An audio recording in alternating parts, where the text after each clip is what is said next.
Assalamualaikum warahmatullahi wabarakatuh. Salam sejahtera. Selamat bergembira.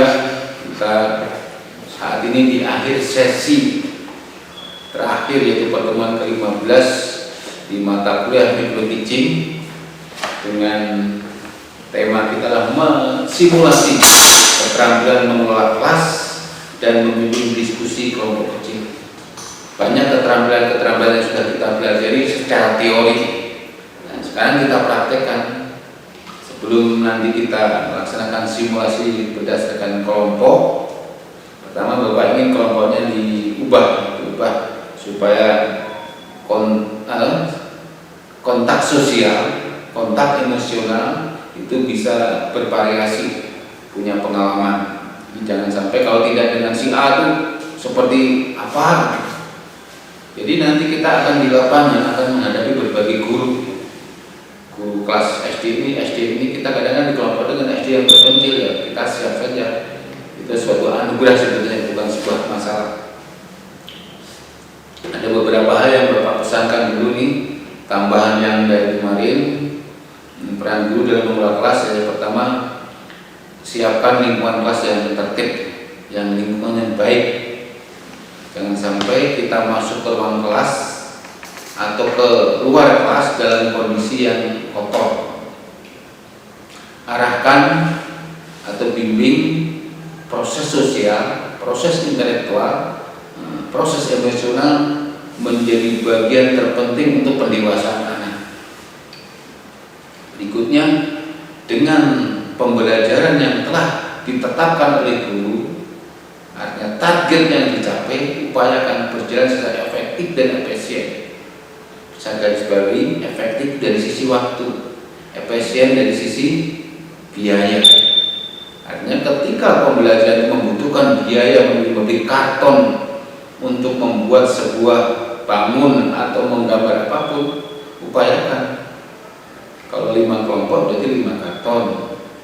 Apakah mungkin karton selebar itu harus dipakai semua? Bisa dipotong. Ini dari sisi efisiensi, sehingga ketika ditargetkan harus membuat katakanlah bejana berhubungan dalam mata pelajaran IPA dengan kertas karton yang terbatas, yang dibatasi, dengan jumlah pensil berwarna yang dibatasi, maka dalam waktu pembelajaran 2 kali 35 sudah bisa dipresentasikan, bisa dikomentari teman.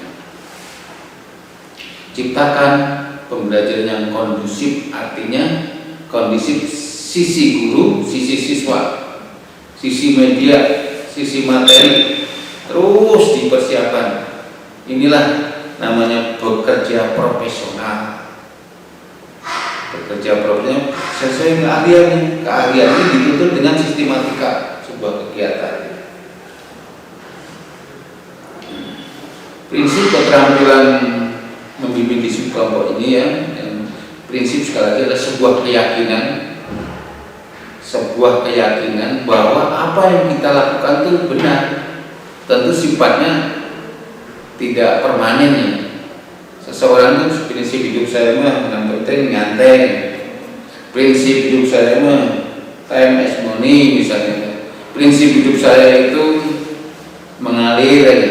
Prinsip itu sebuah keyakinan. Nah, di dalam sebuah teori keterampilan manajemen kelas, ya, ada rambu-rambu yang dikembangkan para pakar. Diskusi hendaknya berlangsung dengan iklim terbuka.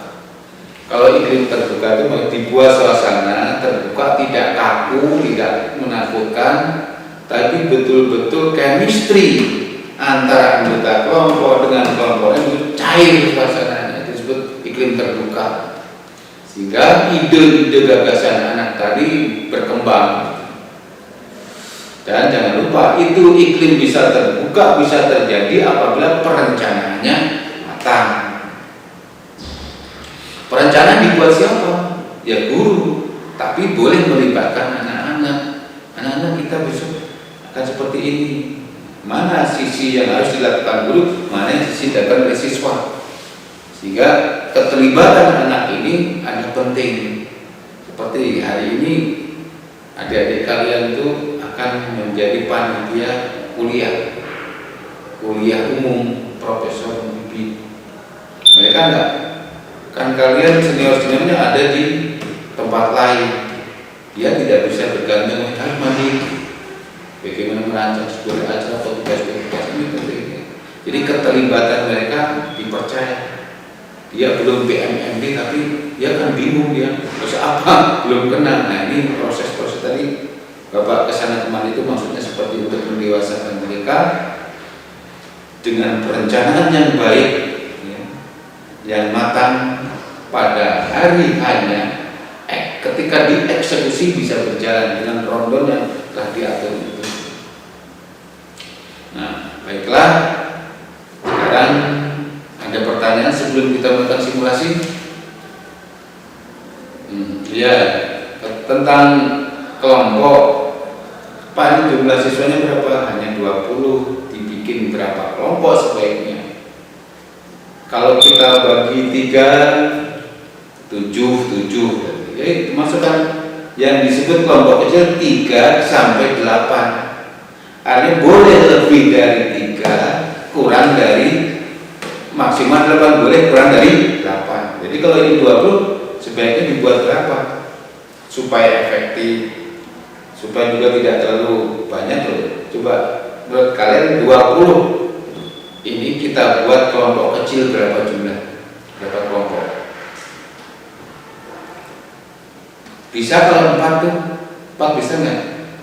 Kalau 20 dibagi 4 berarti 5 masuk rentang 3 sampai 8. Nah, sehingga ada di sudut sana, sudut sini sudah, ya artinya semua posisi terpenuhi di tengah untuk bergerak ketika anak melakukan percobaan. Disinilah hebatnya guru ya, mengatur. Kalau dokter mengatur obat apa nih, kalau bangunan mana nih posisi gedung yang harus diperbaiki. Tapi kalau guru ini ngurus belajar, bagaimana belajar optimal, ya tentu di kelas itu disetting sedemikian rupa dengan tata usaha tadi ya, perencanaan yang matang. Jadi sebetulnya guru itu kerja 24 jam. Bapak tuh malam sampai jam 00 masih memeriksa UTS kali. Dalam rangka apa? Supaya tidak kelabakan. Ini materi perkuliahan masih jauh, tanggal 28. Apa itu tanggal berapa? Bapak sudah persiapkan, ini rencana. Sehingga pada waktunya langsung kita sudah katakan bahwa pekerjaan itu banyak ya, direncanakan. Terima kasih. Baiklah semua secara bergantian. Coba diambil dokumennya. Nanti dari dokumen penampilan kalian nanti kalian bisa analisa di mana kekuatan kelompok ini, kekurangan apa, sehingga kita saling belajar, sehingga kita bisa bekerja nyata nanti di kelas yang sebenarnya. Bagaimana guru profesional hanya menguasai dari sisi perencanaan, sisi implementasi dan evaluasi. Terima kasih. Kita awali dengan simulasi. Gantian, terima kasih. Wassalamualaikum warahmatullahi wabarakatuh.